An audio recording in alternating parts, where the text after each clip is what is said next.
एक बार फिर देवर्षि नारद के मन में यह अभिमान पैदा हो गया कि वे ही भगवान विष्णु के सबसे बड़े भक्त हैं।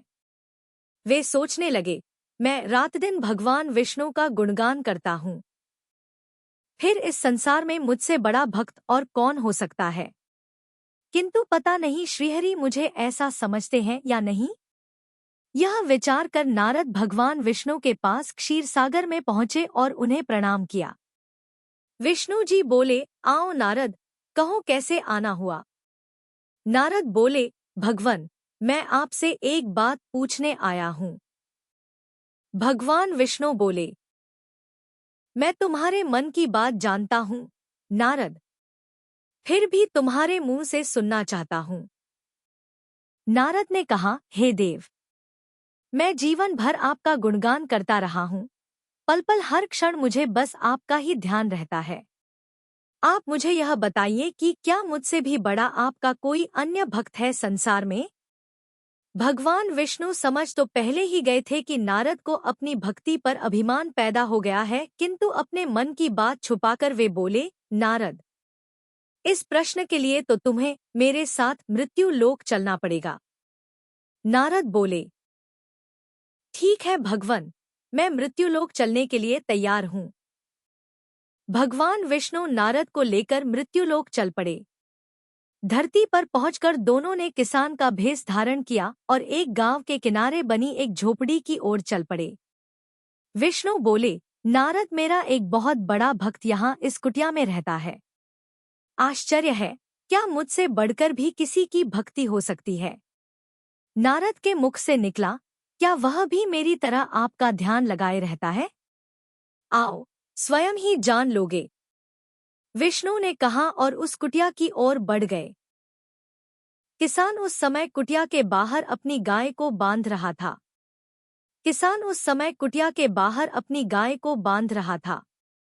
उसके मुख से हरि हरि गोविंद का स्वर निकल रहा था। किसान भेषधारी विष्णु ने उसके निकट जाकर नारायण नारायण कहा तो किसान ने विनीत स्वर में पूछा, आप कहाँ से आए हैं भद्र, मेरे लिए कोई सेवा हो तो निःसंकोच बताइए। किसान वेशधारी भगवान विष्णु ने कहा, हम नगर जा रहे हैं, पर अंधेरा घिरने लगा है। वन में जंगली पशुओं का डर है, इसलिए रात भर आश्रय चाहते हैं। किसान ने प्रसन्न भाव से कहा, मेरी कुटिया में आपका स्वागत है भद्र, और जो रखा सूखा घर में है आपके लिए हाजिर है।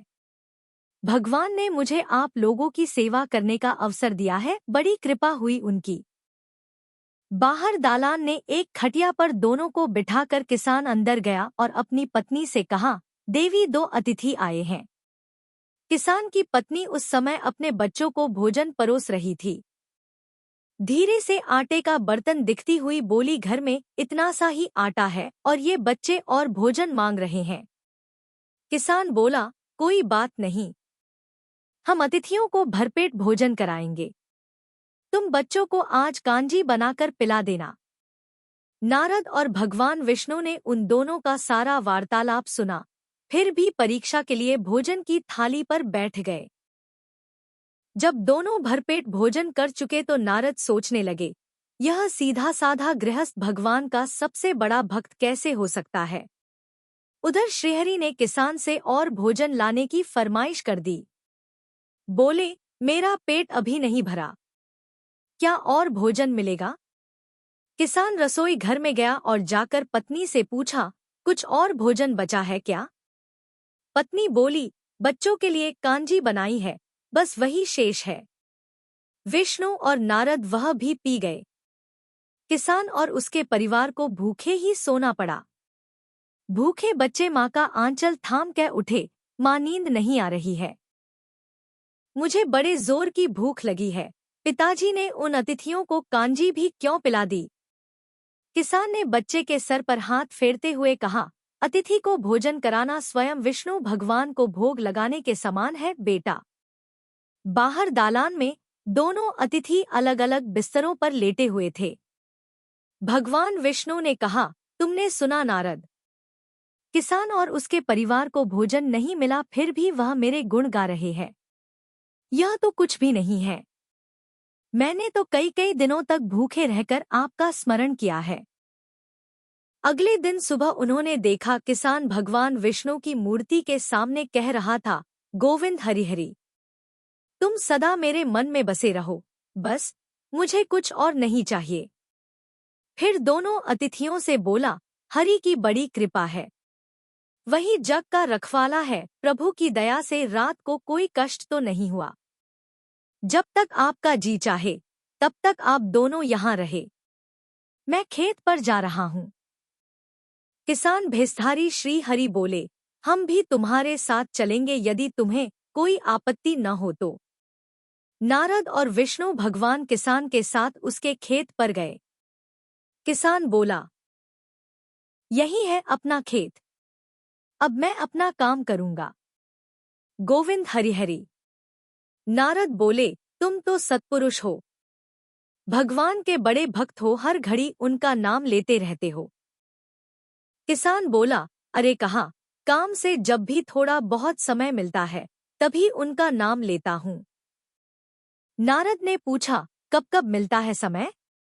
किसान बोला, सुबह उठता हूँ तब, रात को सोता हूँ तब, और दिन में जब भी काम से समय मिल जाए। ओह समझा, नारद के मुख से निकला। दोनों जब किसान से विदा लेकर चले तो नारद ने व्यंग्यात्मक स्वर में कहा, आपने सुना भगवान, वह सुबह शाम 2 बार ही आपका स्मरण करता है, जबकि मैं हर समय ध्यान करता हूँ। फिर भी आप उसे महान भक्त बताते हैं। नारद की बात सुनकर श्रीहरि चुप रहे, किंतु मन ही मन उन्होंने कहा, कारण भी जान जाओगे नारद। विष्णु ने एक कलश को तेल से लबालब भरकर नारद को दे दिया और बोले, नारद इसे अपने सिर पर रखकर बिना हाथ लगाए सामने वाली पहाड़ी तक ले चलो।